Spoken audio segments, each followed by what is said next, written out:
ইউরোপে লিগ্যাল ওয়েতে ওয়ার্ক ভিসাতে যাওয়া পসিবল কিনা এবং যাওয়া যদি যাওয়া যায় তাহলে সেক্ষেত্রে কোন কোন বিষয়গুলো আসলে মাথায় রাখতে হবে পার্টিকুলারলি আপনি যখন এই ওয়ার্ক ভিসার প্রসেসিং করবেন। আজকে সেই বিষয়টা নিয়ে কথা বলবো। আমি অলওয়েজ ট্রাই করছি যে পড়াশোনার ব্যাপারে স্ট্রিক্ট থাকার জন্য, বাট রিসেন্টলি অনেকেই জিজ্ঞেস করছেন যে আসলে ওয়ার্ক ভিসাতে যাওয়া পসিবল কিনা, বা অনেক সময় দেখা যায় যে অনেক অফার লেটার প্রোভাইড করা হয় যেটা ফেক কিনা।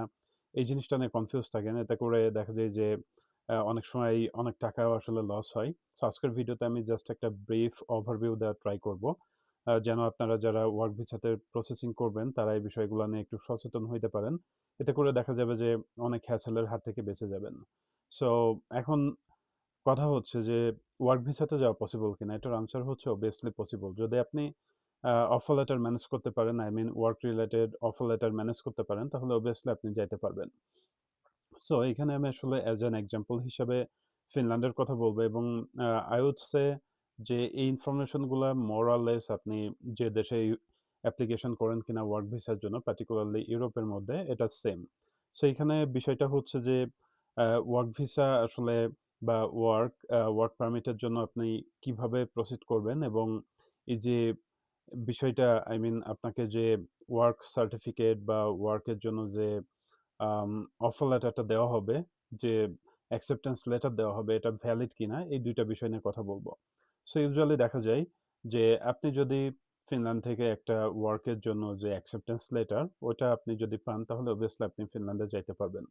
সো এটা কিভাবে পাইতে পারেন? সো এখানে হচ্ছে যে পাওয়ার ওয়ে হচ্ছে আপনাকে দেখতে হবে যে ফিনল্যান্ডের কোম্পানিগুলা হায়ার করতেছে কিনা। যদি করে সেখানে আপনাকে তাদের রিকোয়ারমেন্ট অনুযায়ী অ্যাপ্লিকেশন করতে হবে, এবং অ্যাপ্লিকেশন করে যদি আপনি এলিজিবল হন বা হায়ারিং কমিটির কাছে যদি মনে হয় যে আপনি এই পোস্টের জন্য এলিজিবল, দেন তারা আপনাকে ডকুমেন্ট প্রোভাইড করবে যে তারা আপনাকে অ্যাকসেপ্ট করছে। দেন আপনাকে ফার্দার প্রসিজার মানে হচ্ছে রেসিডেন্স পারমিটের অ্যাপ্লিকেশন করতে হবে, এবং এটা I guess more or less ইউরোপের মধ্যে কম বেশি সেম। যদিও অনেক কান্ট্রি আছে যেখানে দেখা যায় যে বাংলাদেশ থেকে এজেন্সি আছে যারা কাজের কথা বলে লোক পাঠায়। এরা আসলে এটা কিভাবে হ্যান্ডেল করে এটা নিয়ে আমার আসলে টোটালি কোনো আইডিয়া নাই। এখন কথা হচ্ছে আপনি লেটস সে আপনি হচ্ছে একটা ওয়ার্কের অ্যাকসেপ্টেন্স লেটার পাইলেন। এখন কথা হচ্ছে এটা ভ্যালিড কিনা। সো এটা দেখা যায় যে আপনি যদি একটু অনলাইন ঘাটাঘাটি করেন তাহলে ইজিলি এই বিষয়টা জানতে পারবেন যে এটা আসলে ভ্যালিড কিনা। সো আপনাকে দেখতে হবে যে কোম্পানি থেকে আপনার ওয়ার্কের অ্যাকসেপ্টেন্স লেটারটা দিচ্ছে, এটা আসলে ফিনল্যান্ডে আছে কিনা। এটার জন্য আপনি কোম্পানির ওয়েবসাইট ঘেঁটে দেখতে পারেন। ইভেন সামটাইমস যেটা হয় যে আপনি ওই লেটারটা দিয়ে হয়তোবা ওই কোম্পানির ওয়েবসাইটে ওদের এইচআর এর যে ইমেইল বা কন্ট্যাক্ট ডিটেইলস দেওয়া থাকবে ওইখানে আপনি মেইল করে এটা ভেরিফাই করে নিতে পারেন। কারণ হচ্ছে যে দেখা যায় অনেক সময় অনেকেই ফেক ডকুমেন্ট আপনাকে প্রোভাইড করতে পারে। সো এখান থেকে আপনি যদি কনফার্মেশন পান যে এটা ওকে, দেন মোস্ট প্রবাবলি এটা ওকে। আবার অনেক সময় দেখা যায় যে অনেক কোম্পানি থাকে যেগুলা কেউ চিনেই না, এগুলা ফেক হওয়ার পসিবিলিটি থাকে। সেক্ষেত্রে আপনি যেটা করতে পারেন, আপনার পরিচিত লোকজন থাকলে তাদেরকে দিয়ে এই ডকুমেন্টটা ভেরিফাই করাতে পারেন।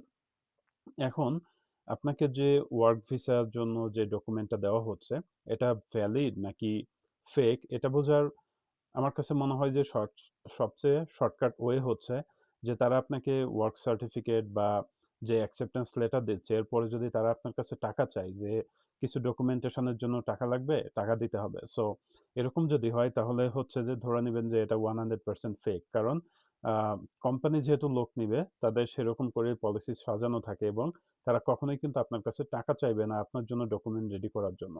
সো এরকম যদি কোনো কিছু হয় যে টাকা চাই তাহলে অবশ্যই আপনার উচিত হবে ওই বিষয়টা থেকে সরে আসা। না হইলে ধরে নিবেন যে এটা মোটামুটি ফেক।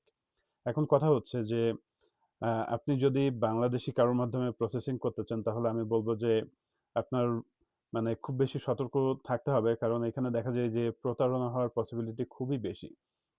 এটার কারণ হচ্ছে অনেকেই ফিনল্যান্ডে কাজের কথা বলে, অনেকেই লং টাইম ধরে ফিনল্যান্ডে আছে, যাদের হয়তো নিজেদের বিজনেস আছে এবং এক্ষেত্রে তারা লোক নিতে চায়।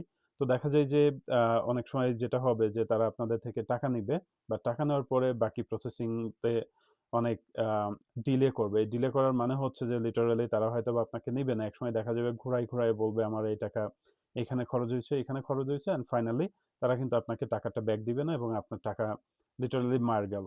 এটা কম বেশি সব দেশেই হইতে পারে। এইজন্য আপনি যদি পার্টিকুলারলি নিজে না করে কোনো এজেন্সির মাধ্যমে করান বা বাংলাদেশী কারো সাথে ডিরেক্টলি কনট্যাক্ট করে আপনি ওয়ার্ক ভিসাতে যাইতে চান, তখন আপনাকে এই ফ্রডের বিষয়ে অনেক বেশি সচেতন থাকতে হবে। সো এই ছিল মোটামুটি ওয়ার্ক ভিসা নিয়ে আমি যতটুকু জানি বা কিভাবে আপনারা ওয়ার্ক ভিসার জন্য প্রসিড করবেন এবং কোন বিষয়টাতে সতর্ক থাকা উচিত, সেটা নিয়ে বেসিক কিছু ইনফরমেশন। এটার বাইরে যদি কোনো কিছু জানার থাকে আপনারা কমেন্টে জানাতে পারেন। আমি উত্তর দেওয়ার চেষ্টা করব।